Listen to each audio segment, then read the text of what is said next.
आमने सामने न्यूज में आपका स्वागत है। मैं हूं निर्दोष मोजेस। लगातार चर्च पर हो रहे हमले से ईसाई समुदाय में इन दिनों काफी आक्रोश नजर आ रहा है, जिसके चलते जगह जगह विरोध प्रदर्शन भी किए जा रहे हैं। उत्तर प्रदेश की राजधानी लखनऊ व जिला फर्रुखाबाद में भी राष्ट्रीय ईसाई महासंघ ने विरोध प्रदर्शन किया। देखिए हमारी ये रिपोर्ट।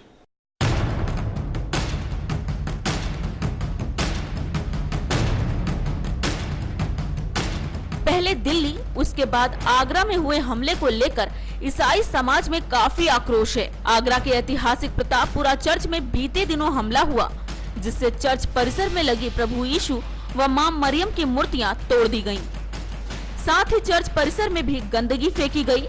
इस दुस्साहसिक हरकत से ईसाई समाज में जबरदस्त आक्रोश फैला हुआ है, जिसके चलते देश के हर शहर में ईसाई समाज के लोग विरोध कर रहे हैं, जिसका असर राजधानी लखनऊ में भी देखने को मिला। हजारों की संख्या में एकत्रित हुए लोगों ने ईसाई समाज पर होने वाले हमले का जमकर विरोध किया। दुख की बात यह है कि जब लोग हमारे गिरजाघरों पर, हमारे स्कूल्स पर हमला करते और सुरक्षित चले जाते हैं।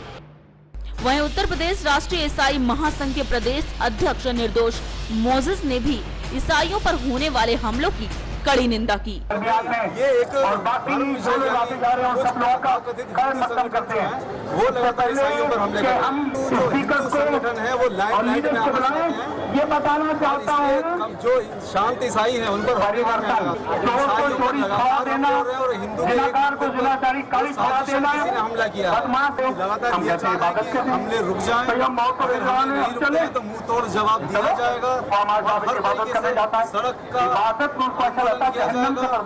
आंदोलन किया जाएगा, सीएम का घेराव किया जाएगा। वहीं उत्तर प्रदेश के जिला फर्रुखाबाद में भी सैकड़ों लोगों ने आगरा के सेंट मैरी चर्च पर हुए हमले का विरोध हाथों में काली पट्टी बांधकर किया। हाथों में हमला विरोधी बैनर लेकर मसीह समाज के लोगों ने ईसाइयों और चर्च पर बढ़ते हमलों को लेकर सुरक्षा की मांग की। ब्यूरो रिपोर्ट, आमने सामने न्यूज। आम आदमी पार्टी की रैली में गजेंद्र नाम के किसान ने फांसी लगाकर आत्महत्या कर ली, जिसके बाद हर जगह आम आदमी पार्टी के संयोजक अरविंद केजरीवाल के खिलाफ प्रदर्शन शुरू हो गए हैं। गजेंद्र की मौत के मामले में सियासत भी गर्मा रही है। देखिए ये रिपोर्ट।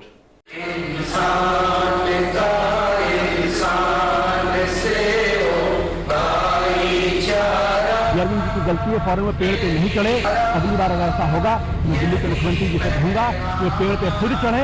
अब मैं आपसे ये पूछने लगूं कि आप कैमरा छोड़ के क्यों नहीं चढ़े, आपको फुटेज क्यों चाहिए थी? आम आदमी पार्टी की रैली के दौरान जंतर मंतर पर खुदकुशी करने वाले किसान गजेंद्र का अंतिम संस्कार राजस्थान स्थित उनके गांव नागल झामरवाड़ा में कर दिया गया है। कई बड़े नेता उनके अंतिम संस्कार में शरीक हुए। एक और गजेंद्र का उनके गांव में अंतिम संस्कार किया जा रहा था। इधर दिल्ली में कांग्रेस और बीजेपी के कार्यकर्ता सड़क पर थे। कांग्रेस केजरीवाल के घर का घेराव कर रही थी तो बीजेपी दिल्ली के मुख्यमंत्री से इस्तीफे की मांग कर रही थी।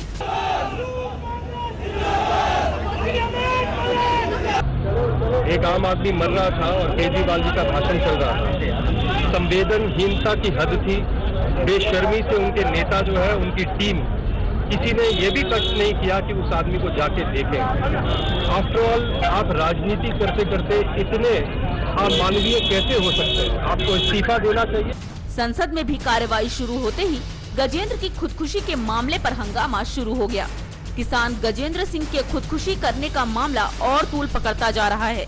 गजेंद्र के घर वालों ने मौत के लिए आम आदमी पार्टी और दिल्ली के सीएम अरविंद केजरीवाल को ठहराते हुए आरोप लगाया कि उसे खुदकुशी के लिए उकसाया गया होगा।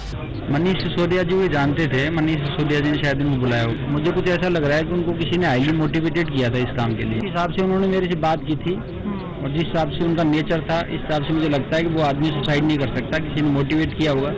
या हो सकता है कुछ ऐसी परिस्थितियां हों जिस वजह से उन्हें स्टेप उठाना। गौरतलब है कि बीती बुधवार को दिल्ली के जंतर मंतर पर गजेंद्र सिंह ने आम आदमी पार्टी की रैली के दौरान उनकी मौत से करीबन 74 मिनट बाद तक रैली चलती रही। आम आदमी पार्टी के नेता भाषण देते रहे। बाद में नेता अपनी जिम्मेदारी से पल्ला झाड़ते नजर आए। इस मॉब मेंटेलिटी को समझते हैं। हम अपील वहां से खड़े होकर करते रहे कि कार्यकर्ता कोई बदसलूकी पुलिस से ना करे, झगड़ा ना करे, आक्रोश में आके गुस्से में आके कोई पुलिस के साथ हाथापाई ना हो जाए। ऐसे गुस्से में कुछ भी अगर वहां से लोग उतर के बीच में चले जाते, पता नहीं क्या घटना हो जाती, कितनी भगदड़ हो जाती, कितनी मारपीट की स्थिति पैदा हो जाती। फिर आप दोष देते कि हमारी वजह से वहां एक भगदड़ की स्थिति पैदा हुई। पुलिस के लोग जो झूठ बोल रहे हैं, मामले को बरगलाने की कोशिश कर रहे हैं और दिल्ली की पुलिस सीधे गृह मंत्रालय के अधीन आती है। इस मामले पे जांच से काम नहीं चलेगा। सब कुछ मीडिया के सामने, मीडिया की आंखों के सामने हुआ है। पुलिस मुख्यमंत्री की मौजूदगी में, मुख्यमंत्री की सिक्योरिटी के बावजूद भी अगर कोई पुलिस वाला नहीं जा रहा उसको बचाने के लिए बहुत गंभीर मसला है। ब्यूरो रिपोर्ट, आमने सामने न्यूज। रुकते हैं छोटे से ब्रेक के लिए, कहीं ना जाएं, बने रहिए सिर्फ और सिर्फ आमने सामने न्यूज के साथ। पॉलिटिक्स, क्राइम, स्पोर्ट्स, अगर इन खबरों पे है आपकी बारीक नजर, आपकी आवाज भी कर सकती है असर। बढ़ाएं अपनी आवाज का दायरा, बने आमने सामने न्यूज का हिस्सा। ब्रेक के बाद एक बार फिर से आपका स्वागत है।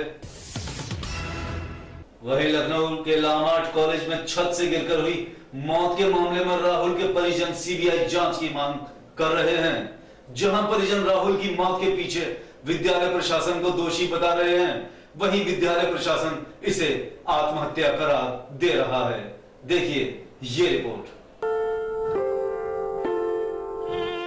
लामार्ट कॉलेज में छत से गिरकर हुई संदिग्ध मौत के मामले में राहुल के परिजनों ने सीबीआई जांच की मांग की है। राहुल को इंसाफ दिलाने के लिए जीपीओ स्थित गांधी प्रतिमा पर कैंडल मार्च भी निकाला गया, जिसमें कई लोग शामिल हुए। इसमें सिविल डिफेंस के आईजी अमिताभ ठाकुर ने भी हिस्सा लिया।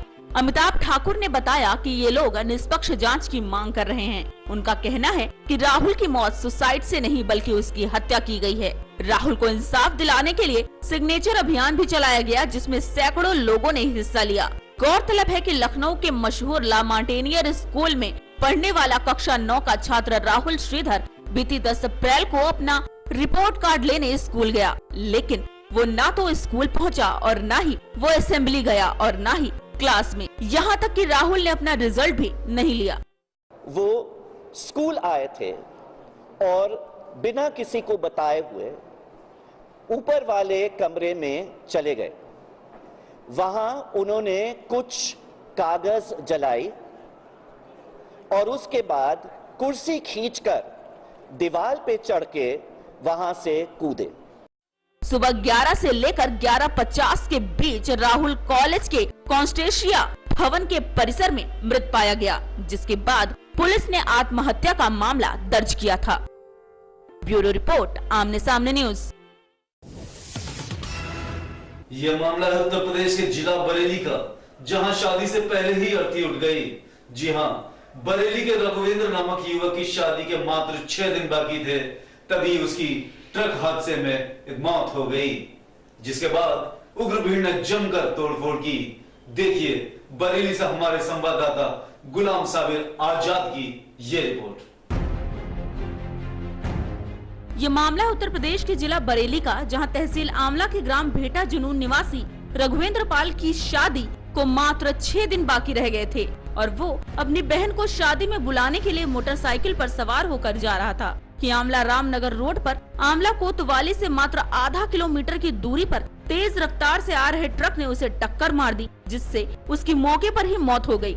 लोगों का कहना है कि सूचना देने के आधे घंटे बाद तक वहां पुलिस नहीं पहुंची। वहां मौजूद लोगों का कहना है कि पुलिस ने आखिरी समय तक एम्बुलेंस को नहीं बुलाया। उस समय ये जिंदा था, 1 घंटे तक सांसें लेता रहा। 1.5 घंटा पहले प्रशासन को सूचित किया था, फिर भी प्रशासन भी, पुलिस भी नहीं पहुंची यहाँ पर और प्लस एम्बुलेंस भी नहीं पहुंची। भीड़ को देखकर कई थानों की पुलिस वहां बुला ली गई, मगर एसओ अलीगंज के कथन की वजह से हंगामा बढ़ गया। एसओ अलीगंज ने कहा कि एम्बुलेंस जीवित लोगों के लिए होती है, मुर्दों के लिए नहीं, जिससे वहां जमा भीड़ भड़क गई और जमकर उपद्रव किया। पुलिस के आला अधिकारी को मौके पर बुलाने की मांग कर रहे हमारे तहसील रिपोर्टर शैलेंद्र सिंह का कहना है कि जब वो वहां पहुंचे तो लगभग 8 बज रहे थे और पब्लिक तोड़फोड़ कर रही थी। पुलिस के खिलाफ नारेबाजियां भी हो रही थी। पुलिस ने वहां मौजूद लोगों में से 70 लोगों के खिलाफ मुकदमा दर्ज किया और न्यूज की कवरेज करने गए रिपोर्टर शैलेंद्र सिंह के खिलाफ भी मुकदमा दर्ज कर लिया। ब्यूरो रिपोर्ट, आमने सामने न्यूज। इस बुलेटिन में सिर्फ इतना ही। कल फिर मिलेंगे कुछ ताजा तरीन नई खबरों के साथ। तब तक मुझे यानी निर्दोष मोजेस को दीजिए इजाजत। नमस्कार।